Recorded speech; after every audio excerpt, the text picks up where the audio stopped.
Now next in the section, what we have done, we are done with this 7. Now let's go for theories and journals. Is theory when a writer is taking an experience of some parts, like some subject, वो किसी भी एक चीज के ऊपर research कर रहा है या किसी भी एक चीज को बहुत डिटेल में पढ़ रहा है, तो when he go for the research of something or he find out the process of doing something, the compilation of that process is called a theory or writing. तो जो प्रोसेस होता है इन सारी चीज़ों को करने का, उसे बोलते हैं हम थ्योरी. किसी चीज़ को कैसे किया जाए, क्या इम्प्लीमेंट किया जाए, क्या माइनस किया जाए, क्या प्लस किया जाए, वो सारी चीज़ों के कंपाइलेशन को हम क्या बोलते हैं, थ्योरी बोलते हैं. लेक्सिकोग्राफी क्या होता है, a word bank. Lexicography is formation of word bank. ठीक है, जैसे हम क्या बोलते हैं, dictionary. When a person is in the process of making a dictionary, he is compiling the words with the meanings, with the grammatical usage, that is called lexicography. तो इसमें word bank के अंदर, डिक्शनरी के अंदर हम क्या क्या चीजें इंक्लूड करते हैं, इसमें आ जाता है मीनिंग, देयर फॉर्म. ठीक है, फॉर्म इज लाइक वर्ब है, एडवर्ब है, एडजेक्टिव है, क्या है, यूसेज. इन तीनों चीजों के साथ जब कंपाइल करते हैं तो that is basically known as lexicography. ठीक है, लेक्सिकोग्राफी. देन जर्नल, जर्नल्स और मैगजीन्स, ये दोनों ही चीज आपको इस तरीके से मिल सकती है. तो जर्नल्स और मैगजीन क्या होते हैं, जर्नल और मैगजीन्स होते हैं दैट इज कंपाइलेशन ऑफ, और you can say collection of essays, views and different forms of literature. So journals and magazines के अंदर क्या होता है, journals and magazines के अंदर it is a collection basically where the essays, articles, criticism, story, poetry or any form of literature can be published, not novel or novella, but the stories form, the chapter form of novel and novella can also be published with the proper analysis on social and literary perspective. If someone has published a poem, then in a journal or magazine, its analysis can come in with the proper social and literary perspective.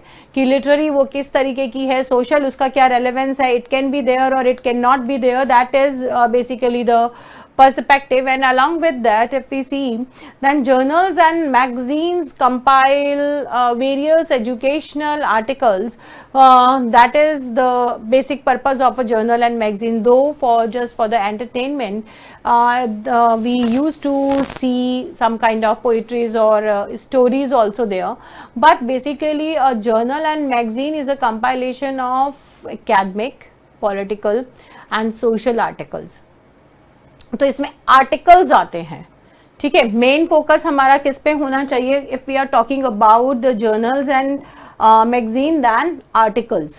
इसमें main articles आते हैं, चाहे वो analysis के base पे हो इसमें, ठीक है, वो क्रिटिसिज्म या एनालिसिस के बेस में हो, या लाइक एक जनरल सोशल और लिटरेरी पर्सपेक्टिव से लिखे हुए हों, लेकिन they are all articles.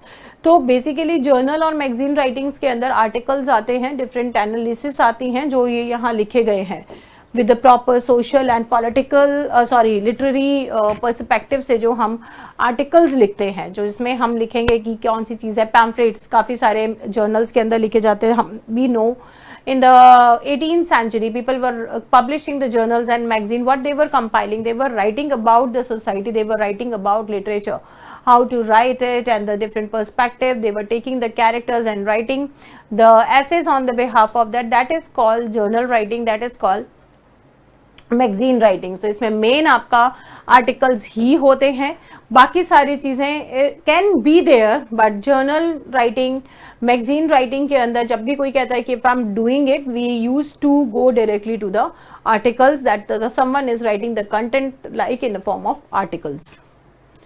Right now next, we have to understand what are letters and pamphlets. Seventh in the descriptive is letters. A person used to write letters, इनको epistles भी बोलते हैं. Epistles and letters, they can be critical, they can be suggestive, they can be autobiographical, biographical. इसमें कुछ भी subject हो सकता है. लेकिन letter writings, if someone is sharing their perspective, their feelings, their emotions to someone else, that is called epistle or letter. तो इसमें they can write about criticism. Criticism is analysis, we all know about something, analysis दे रखा होता है. Autobiographical हो सकते हैं, अपने खुद के किसी चीज़ के बारे में लिखा जा सकता है.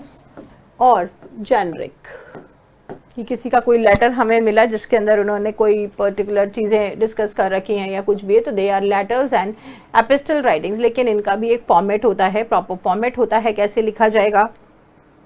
आप लोग बचपन से लेटर राइटिंग करते आए हैं, आपको मालूम है. ईमेल्स भी आ गए हैं अब इसके अंदर कि मेल कैसे करना है या लेटर राइटिंग कैसे करना है. It can be critical, it can be complaining, it can be autobiographical, their own problems, their और ओकेजन्स के बारे में, किसी भी तरीके के पर्सनल हो सकते हैं, ऑफिशियल हो सकते हैं. तो इस तरीके की कोई भी राइटिंग किस में आएगी, लेटर राइटिंग के अंदर आ जाएगी. Now let's go for another one. 8th क्या था, लेटर राइटिंग के बाद हम लोग कर रहे थे. Pamphlets are like letter, they are also short in length, they are just of 1 page, writing of 1 page. इसमें criticism भी लिखे हुए हैं, ठीक है. ये एक ही पेज का होता है. Letter can be a longer one, but जो पैम्फलेट है वो एक ही पेज का होगा, उसी पे सारी चीज़ें लिखी होगी. पब्लिश्ड उसको पैम्फलेट के तौर पे ही किया जाएगा. It mainly used for sharing their views. तो ये पब्लिक शेयरिंग ऑफ व्यूज़ के लिए यूज़ किया जाता है. किसी भी चीज़ के बारे में अगर कोई भी व्यूज़ हैं उन्हें शेयर करने के लिए हम पैम्फलेट्स का यूज़ करते हैं, ठीक है. Next 9th. अब हिस्ट्री राइटिंग क्या है, we all know history writing. History books लिखी जाती हैं, पर्टिकुलर इवेंट्स लिखे जाते हैं, life of kings and queens लिखे जाते हैं, इनको बोलते हैं हम हिस्ट्री राइटिंग. इसमें किसी भी तरीके का फिक्टिशियस चीज़ों को नहीं डाला जाता, इमेजिनेटिव चीज़ों को नहीं डाला जाता. इसमें क्या होता है, इसमें मेनली हम बात करते हैं कि जो रियलिस्टिक चीज़ें हुई हैं, जो रियलिस्टिक चीज़ें हैं, हम केवल उनसे यहाँ कंपाइल करते हैं. That is called history. तो इसमें हम क्या क्या चीज़ें लिख लेंगे. हिस्ट्री के अंदर आपका आ जाएगा लाइफ ऑफ किंग और क्वीन, ठीक है. इसमें history of kings and queens आ जाती हैं. हिस्टोरिकल इवेंट्स आ जाते हैं, लाइक वॉर्स के बारे में लिखी गई हो, बैटल्स के बारे में लिखी गई हो, या कोई मेजर पॉलिटिकल या सोशल चेंज आया हो किसी पर्टिकुलर इवेंट की वजह से, वो यहाँ पे लिखा गया है, उनको बोलते हैं हम history write. Always in the form of anthology. It is always written in the form of anthology. ये बुक फॉर्म में लिखा जाता है, बुक 1, बुक 2, इस तरीके से ये हमेशा मेजर राइटिंग्स के अंदर आती है.